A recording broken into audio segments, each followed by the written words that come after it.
Let's put this on the record. Hello everybody, my name's Kerry Blakeman. I'm a superintendent with West Midlands Police, and welcome to this live blab, speed camera blab, talking about all things speed cameras in the West Midlands area. I'm delighted to be joined by two guests tonight. First of all is Avril Childs. Avril, good evening to you. Hello, I'm Avril Child and I'm a road safety campaigner in Birmingham. And in 2012, my two daughters were hit by a speeding driver. Thank you, Avril. I'm also joined by Peter Robinson from TTC Group. Good evening, Peter. Good evening, everybody. My name's Peter Robinson. I'm with TTC. I've been with them for about nearly 6 years now, and I'm their regional manager for the West Midlands region, looking after the police contract on behalf of TTC. Thanks very much, Peter. As is always the case, is usually the case when we're trying to use cutting-edge technology, we always get some technical problems. So I can certainly see myself at the moment on this blab screen. I've got audio only for both Avril and Peter. Please, if you can't hear the audio, please let us know on the right-hand side. So why are we here tonight? Well, first of all, I wanted to use this blab platform to basically get access to people, members of the public, myself as a senior police officer, so that you can talk to me about things that concern you. And the idea is really that if anybody wants to join the spare seat that is in the blab, please feel free to do so. The main subject that we're talking about tonight is the matter of speed cameras. It's always a very emotive subject. It's something that lots of members of the public always talk to me about. And most recently, some of my colleagues who have been deployed in mobile speed cameras, vans, have actually been filmed, and the film has subsequently appeared on various Facebook pages, internet, and a lot of what these people are actually saying is false. And I really just wanted to give people an opportunity to have an open discussion tonight with myself, with Peter from TTC Group, and also Avril, who, as you may have heard earlier on, lost her daughter as a result of a speeding motorist. If you just bear with me 2 seconds, I'm just going to pop and see Avril, who is in another room. I just need to reconnect Avril. You can tell we're live, obviously, because one of the feeds has dropped off. I'll be with you very, very shortly.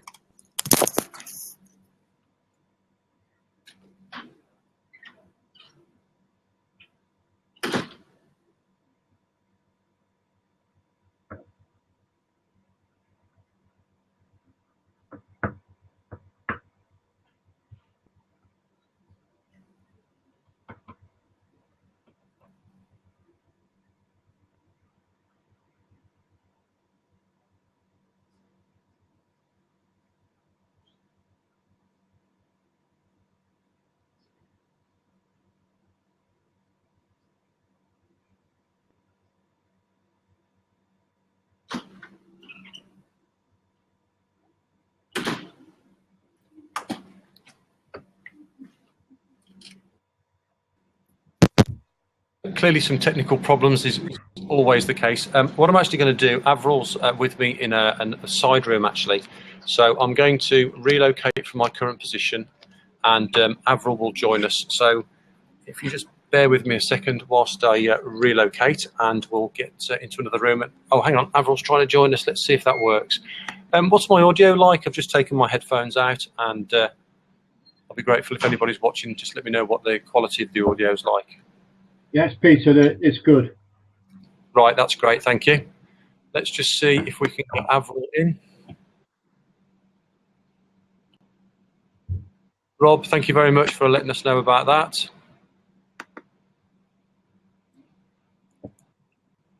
Okay. Okay, I'm going to bring Avril out here. We haven't got much light, but we'll take it from there. Bear with me a second, might be a moment.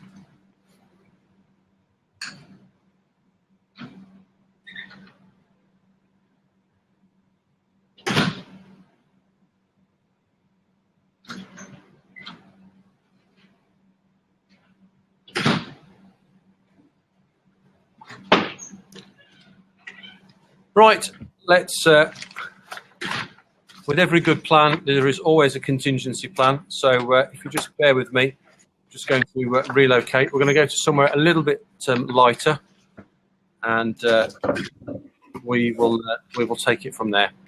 So if you do have any questions in relation to speed cameras, please let us know. Let's just kind of relocate now. Hopefully we've still got a signal.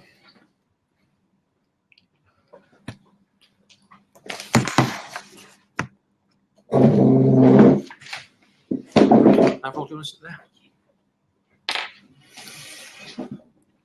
there? Live from the locker room. So we'll just get the Rice Krispies out of the way. We don't want to really see them from Thursday. There you go. Live TV.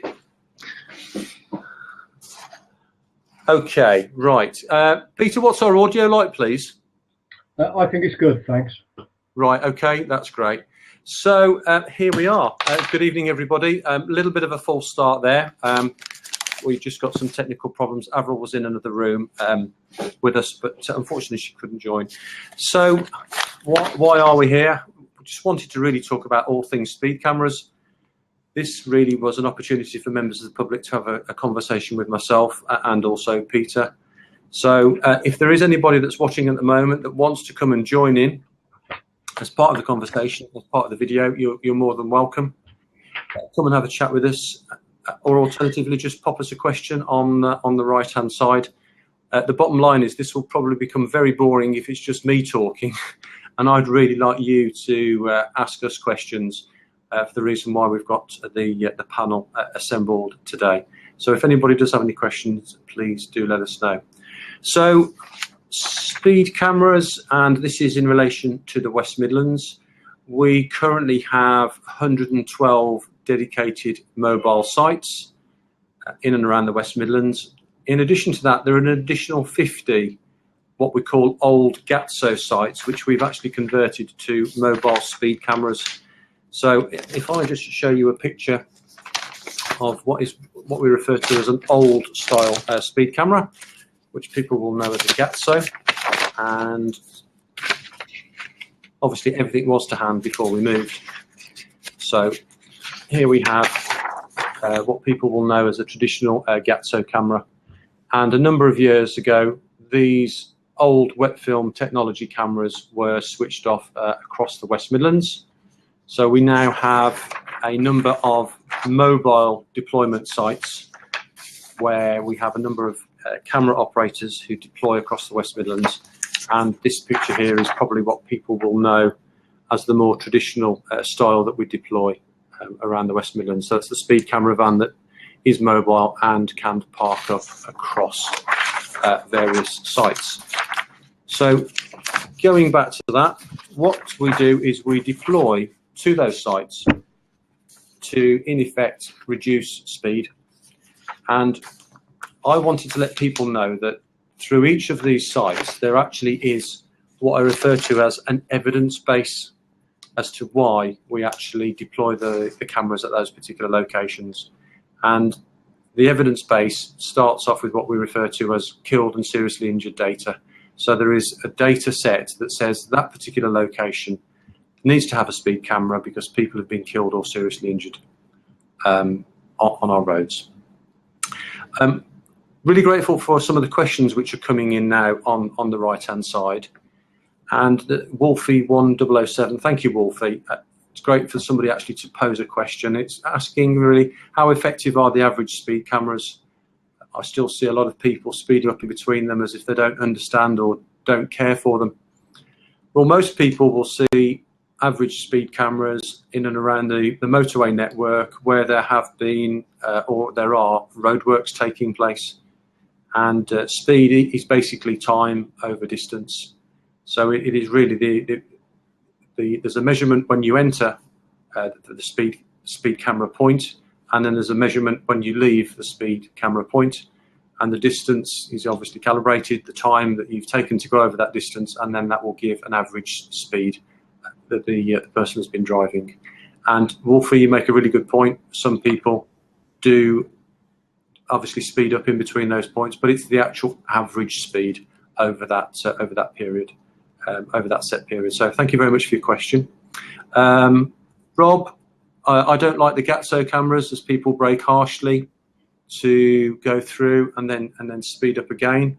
I think that's something that I often hear lots of feedback about, but ultimately what the cameras are there to do is to try and deter people and to bring them into this position where they actually abide by the speed limit over the whole set of the actual road itself. But I absolutely understand what you're saying. Thanks to Mike. He's obviously told us, if you are watching, if you want to ask a question, Mike, correct me if I'm wrong here, it's /Q, leave a space and then type your question in, and then it will be highlighted as a question. And again, Rob says, I do see a difference with average speed cameras. Traffic moves quicker and is more consistent. And I know that's a conversation I've been having with Avril here. Let me just bring in Avril. I've had lots of feedback as to whether people do or don't agree with speed cameras. Avril, if you listen to Avril, she will tell you her personal story in relation to why she's here. So Avril, if you don't mind. Okay. In 2012, my two daughters were crossing the Walsall Road in Great Bar, Birmingham. And as pedestrians, they did everything they were supposed to. They looked to make sure there was no traffic. And they were about 2/3 of the way across the road when they actually did look down the Walsall Road to see if the bus was coming. Claire, who was 30 weeks pregnant and 24 years old, turned to Sarah, who was 26 years old, and said, the bus isn't coming yet, but yes, they are definitely running. You can imagine that was just a few seconds, and by the time Claire turned and faced the front, a car hit them both and bibbed his horn as he hit them. Sarah took the full force of his 64 plus miles an hour.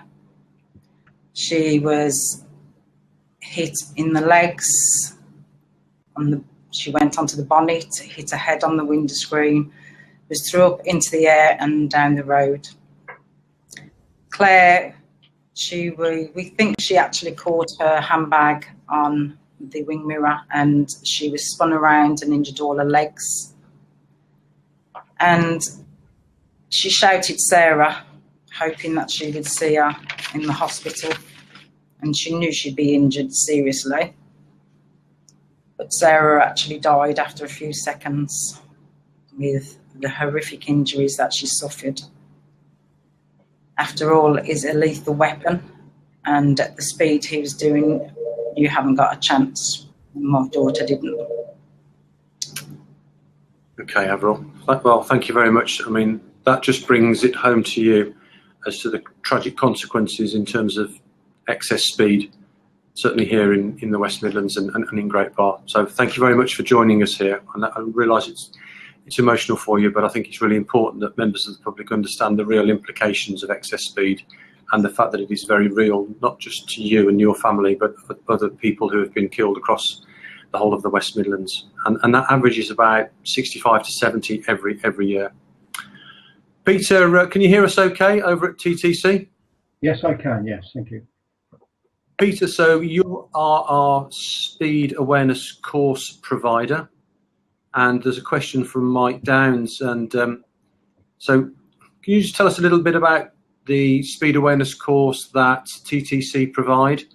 And then I'll come on to some of the reasons as to why people either go onto a speed awareness course or they actually get points on their license thereafter. So if you could just talk to us a little bit about the speed awareness course and what people say about your course, please.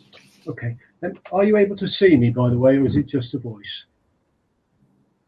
I personally can only hear you. Okay. I can hear you absolutely fine. Mike Downs is actually saying that who's watching, he can actually see you, and also Rob. So people can see you. So there you go. And also Jardel, thank you very much. You can see us all. That's better. So over. Okay. Well, thanks for the question. Can I say at the start, TTC have nothing to do with positioning speed cameras or anything to do with that. We purely are one of a number of organisations across the country that receive the product of speed camera activations. I guess really, in one way, we try to offer a service so that when people do a camera activation, on most occasions people are usually personally a bit upset with themselves, a bit awkward and embarrassed, and really when they come along to a speed course, they want the thing put right and got rid of. Really, that's probably the first thing they want. And TTC, in conjunction with the police process, allow people who don't go out in the morning to commit these offences. They find themselves in circumstances where it happens, and they need the best way possible to put it to bed. And TTC, within the rules that the police allow us to work, are able to help people receive some education and understanding about what happened on the day and what they can do to be more careful about their speeding, and obviously to try to make sure that things like insurance hikes don't occur, penalty points don't occur, and that sort of thing.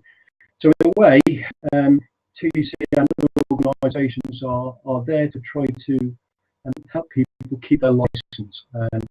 And certainly some of the people who come on our courses have accumulated quite a few points, and you know, without that service they might actually trip over with all the consequences that occur. To sort of go back to the point or the question concerned, what is a speed awareness course? In a nutshell, a person who has committed an offence will receive some literature by the police concerned with that offence, and we'll ask them, do they want to pay the fine or do they want to go on a course? If they want to go on a course, then essentially they will be invited to choose any service provider, and obviously people tend to choose a service provider that operates in their home area. So when they come on a course, the courses are 4 hours long. They need to attend personally, and obviously they have a choice when they want to come, so that it hopefully can fit around some of their domestic arrangements, you know, days off, evenings, and so on. The people who are in the classroom environment, because speed awareness courses are a classroom theory environment, not a driving course. They're looked after by trainers who most often are driving instructors with plenty of years of experience. Some still operate as driving instructors, and some have just moved on to this kind of work now. But it's a very professional process. There's teas and coffees as you arrive, certainly in the West Midlands police area, and you're welcomed into an environment where people are hopefully made warm and comfortable. Go through the usual housekeeping rules and a bit of an introduction about what the process is all about, and really what the course is trying to achieve, and really what the course is trying to achieve on behalf of the police is to have safer communities by helping people drive to the speed limits, because we know that if people do drive to the speed limits, the risk of accidents is certainly greatly decreased. Thanks, Peter. Okay. Thank you. That was really useful. Just before we had some of the technical difficulties, I just started to talk about how many sites we've actually got in the West Midlands, and just to try and give a little bit of a background as to why we deploy where we do. So we have a total of 162 mobile sites across the West Midlands, and we grade each of those sites with a red, amber, green or white grading. Those that are graded red will have a high amount of casualty data at that location, and they will receive more deployments, and it works obviously through to the amber and the green, and we deploy across all of those 162 sites throughout the year. And we also receive community concerns about particular sites as well, and we obviously respond to those So in terms of the West Midlands, I just wanted to give you my cast iron assurance that every site that we have does have an evidence base for deployment. It's not about generating cash. It's about trying to reduce people's speeds. We've heard from Avril the impact here of excess speed, which resulted in Sarah being killed. And every year we also survey ourselves, each of those sites. And what we refer to is what's called the 85th percentile. And that's to do with the average speed. Now, if a red site after 12 months becomes a green or a white site, or even falls off the radar, then that's good news for us. That's because our enforcement action has worked. It has deterred people from speeding, and that is ultimately what we are about. We are not about generating cash. I accept there are other parts of the country, other police forces, other local authorities that concern people. But in terms of the West Midlands, I just wanted to reassure everybody there is a clear, ethical, transparent basis for our deployments. Okay, so Wolfie was asking a question here of TTC and saying, is the course, the speed awareness course, used by companies to educate their drivers, or is it just convicted speeders? Certainly the course that I went on, and I went on as a mystery customer with TTC as our provider, was certainly very, very informative and I found very useful. And we'll come back to Peter about that a little bit later.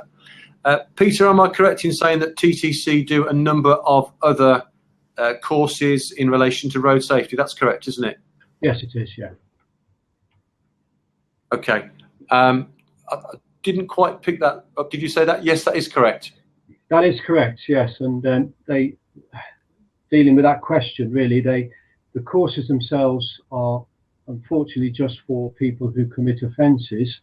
But if somebody wanted that kind of instruction, the organisation is able to bring that forward for individuals. It usually is a fairly small number, I have to say. But in terms of dealing with companies and other organisations who want general road safety information, TTC do all of that, and they do sort of fleet work with organisations, and they do training for children with cycles, pedestrian work with children. They've done courses in schools and local authorities as well, all on road safety. Thanks, Peter. I've got a question from Rob saying, how soon after a motorway gantry changes speed will the camera above reflect the new speed shown? I had a conversation earlier on with the Highways Agency because somehow I thought this question might crop up. The bottom line with the cameras that are on the motorway is to manage traffic. And the bottom line is that if the automated system, the Midas system that they refer to it as, reduces speeds to try and bring people's speeds down, obviously, but to try and keep the motorway network in the West Midlands moving, that is the aim. So if the motorway network is moving, then you as a commuter are getting where you want to as soon as is safely possible. The economy of the West Midlands keeps moving, i.e. freight and supplies keep moving. And it's also better for the environment in that we don't have stationary vehicles on the motorway. So the words from the Highways Agency are, we want the motoring public to travel at 70 miles an hour through the West Midlands. The majority of those activations are the variable speed limits come in because of the congestion. There is a manual override, and that's in relation to where an accident may have occurred, a collision. But to answer your question, and I bet if people are just saying, well, you just answer the question, Kerry. The bottom line is, and I've been in the position myself, you're looking at a minute. So if you're travelling through and the variable speed limit suddenly changes, say from national speed limit to 50, you've got a minute before that kind of enforcement activation actually takes place. So that's ample time to be able to slow down. So the message there is just slow down naturally, gradually. Don't put the brakes on because, obviously, you've got to be really careful in terms of, people behind you. So, Rob, thank you very much for that question. Buster is, I think, over in Coventry and talks about the speed camera van on the London Road in Coventry. Buster, very much as I've outlined, every particular site has an evidence base to them. So we will have surveyed that site on the London Road, and the average speed would indicate a number of people that drive along that road at an excess speed, and we will have also referred to collision data. If you would like to visit www.crashmap.co.uk, crashmap.co.uk, and you will be able to find all the stats for across the whole of the country at that particular location. Rob also points out that his company is putting all employees through the road safety course this year. Clearly a very responsible employer there, so that's good to hear. Jardel is asking in terms of questions about speed limits and thresholds. There is a document that is available on the internet. It is open source, and I've got a copy of it here. And if you can just see that there, so that's the formerly, well, it's now the National Police Chief Counsel, but the ACPO Speed Enforcement Policy Guidelines 2011 to 2015, and that gives all details of why we deploy speed cameras, and it also talks about the tolerances in relation to various speed limits on there. There is some really good points in this document, actually, and it talks about the proportionality of the fact that, in applying the law and securing compliance. We had some Twitter questions which came in a little bit earlier, and I'll refer through to them, and Avril might want to give a view in relation to them, so just bear with me whilst I find the Twitter questions. And please keep the questions coming. I think Rob's there. I heard that they are looking at average speed cameras for local roads such as Coventry Road by Yardley. How practical will they be in local areas compared to a motorway? Rob, I'll refer to the response from Birmingham City Council in relation to that story which was run in the Birmingham Evening Mail, and it says we are completing consideration of the outcome of the procurement process for digital speed cameras, and we'll be able to confirm exact details in the near future. So that's the quote from Birmingham City Council. And Rob, I can't really go into detail because it's not my responsibility, but that is an agreed quote from Birmingham City Council, so I can't go into any more detail there. So let's find some of these questions, and here we go. So please feel free to jump in, and thank you for everybody who have a say. Leslie Champion, at Leslie Champion on Twitter. Average speed cameras are better. Standard cameras, drivers exceed the limit as they reach the end of the markings. Let's have the right deterrent, please. Nazan Fennell at Live in Hope 13 actually feels that the speed cameras are not the most effective way to tackle this crime. In fact, they are known to be a hazard to drivers. Jamie Burford 1, quite clear here, says the views are we don't want any more government piggy banks by the side of the road, but you'll put them up anyway. Jamie, I just come back to my original statement. If you are listening, every site across the West Midlands has an evidence base. It's not about generating money. It's about securing voluntary observance within the speed limits. Avril, I know you feel strongly about this. And of course, helping to save lives. If your loved one could be saved by a speed camera, would you argue not to have one, or to say it was to do with money? No. You would do anything to try and save someone you love from being killed, the way my daughter was. Thank you, Avril. I think that just brings it home, really, doesn't it, without saying anything more. But let's go back to some of the comments here. Gary Muck1. Gary was fined £100 and 3 points for doing 38 miles an hour in a 30 on a large, wide road. Punishment far outweighs the crime. Avril? Why does the punishment far outweigh the crime? Those 8 miles, you could be a difference between injuring someone or killing them. The speed limit is there for a reason. That's the maximum speed limit. So why are you doing 8 miles over it? you obviously knew what speed you were doing. If you didn't, you should be, because you should be watching your speedometer.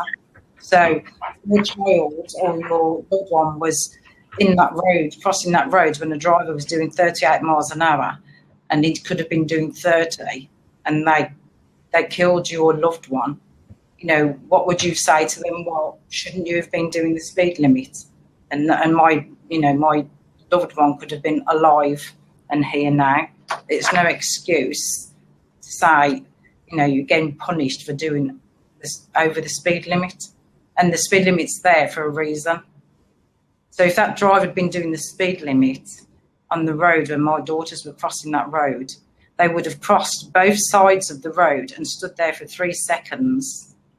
And instead, my daughter can't even live her life now. So stop moaning and do the speed limit. There's rules and regulations, even on the roads. Thank you, Avril. Kerry, can I perhaps come in support of Avril? I'm just looking through our course on speeding and very much about what Avril's saying there. At 30 miles an hour, there is a 7% chance of causing serious harm or killing somebody. That's 7% at 30 miles an hour. At 40 miles an hour, that reaches 31%. So it actually quadruples. Between 30 mile an hour and 40 mile an hour, the risk of fatality and serious injury quadruples. And if somebody is hit at 40 miles an hour, and perhaps if they're not killed, it's very, very likely they'll have injuries that will carry with them for the rest of their life, whether it be mobility issues or brain injury issues. So it really does make a difference. And part of the course that we run try to cause people to reflect a little bit on what difference that little bit of extra speed makes. Thanks, Peter. There's some really good points there. Can you just, I've certainly been on, as I say, a speed awareness course as a mystery customer, and I found it quite interesting that probably about 75% of the people that were there could actually have driven faster, and the reason being that they weren't able to correctly identify the roads. Is that something that happens quite frequently on the courses? It is, yes, and most usually it's about understanding what a dual carriageway is and what the speed they are able to do on a dual carriageway. Everybody has a different opinion. It's quite funny, really. One of the early questions around the room is, what speed can you do on a dual carriageway? And you get everything from 30 mile an hour right the way through to 70 mile an hour. And what it shows within a room of 24 mature drivers, if you were to calculate the number of miles people have done that year, never mind in their driving history, it would be colossal. These are mature drivers, but most people are getting it wrong. And I think it shows that for all of us, and I include myself really, up until a year or so ago, that you pass your test, hopefully around 17 or 18, and you know the highway code inside out, and you know the rules of the road and how to behave. But by the time you're sort of creeping on 30, 40 and 50 and so on, your knowledge has grown a little bit dark and grey, and it needs refreshing. And it would be great if we did have a refresher course without having to go through something like a formal speed awareness course. Because once people are aware of what speeds they can do, what changes have been recently in road designs and road laws, and they find that, and also some of the tricks that a modern driving instructor, when I was driving, taught to drive, we were kind of taught really get it up into fourth gear as quick as you can. A driving instructor in the modern times will tell you to, in the 30, take third gear, because it helps you. Well, it helps you keep on speed in an urban situation.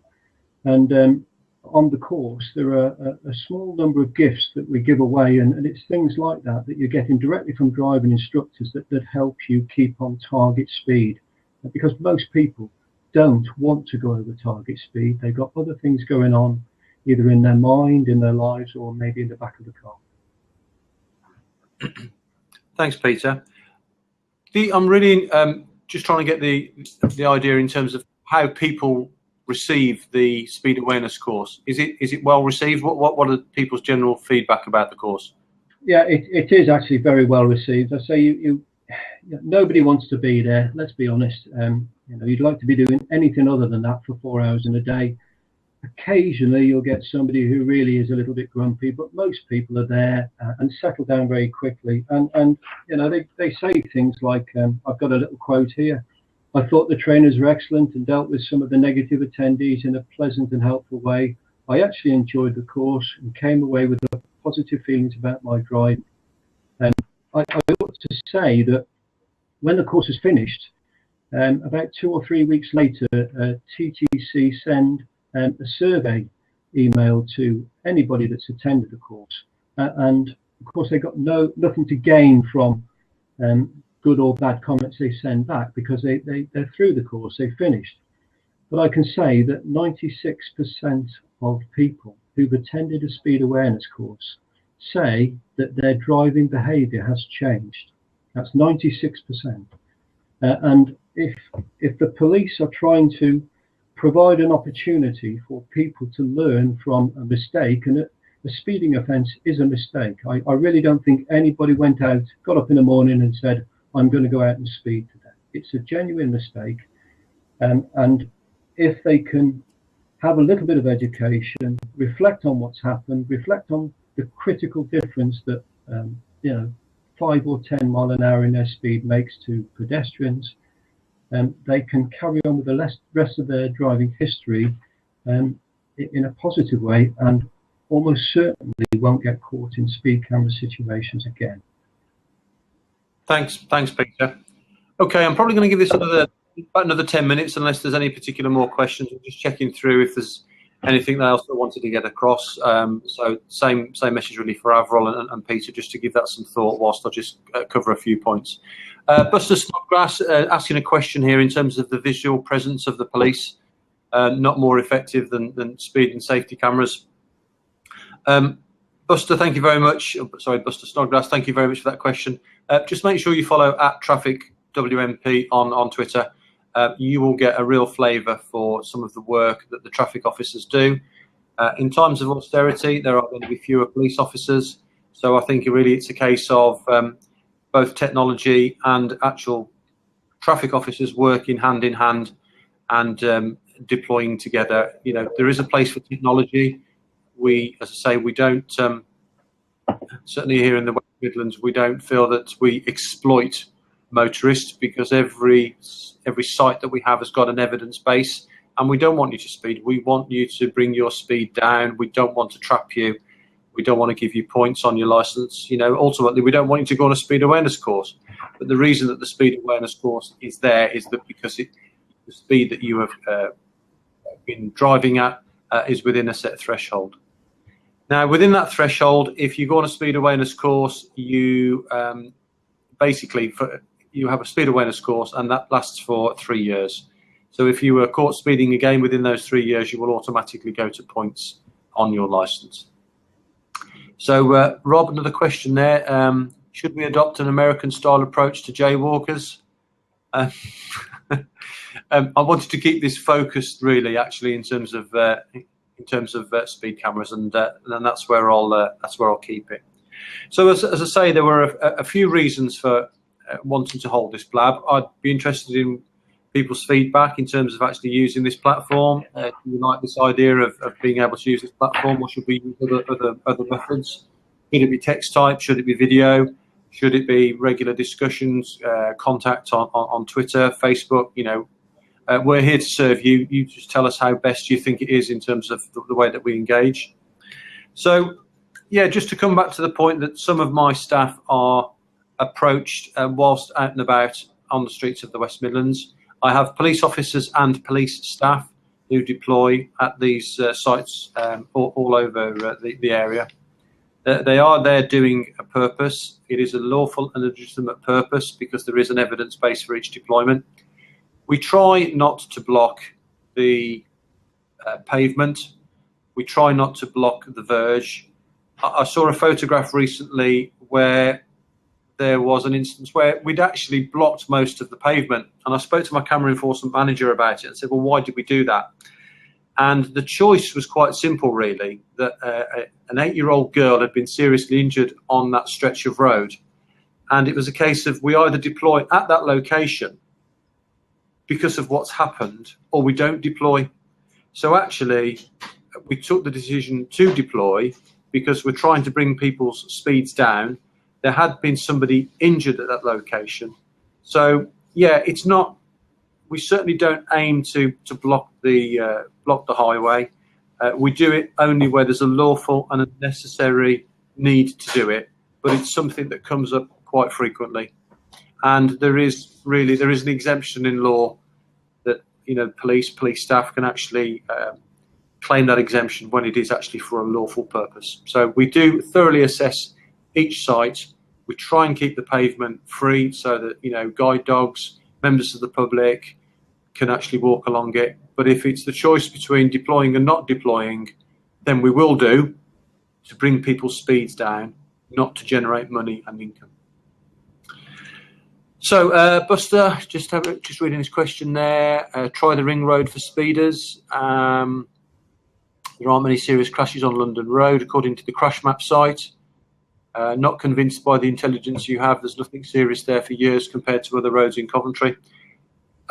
Buster, everybody has got an opinion in terms of where motorists speed. We absolutely recognise that. We have to concentrate our resources on the ones that we call our red sites, the ones that, as I say, we believe that they've got the most highest speeds and also have accident and collision data around it.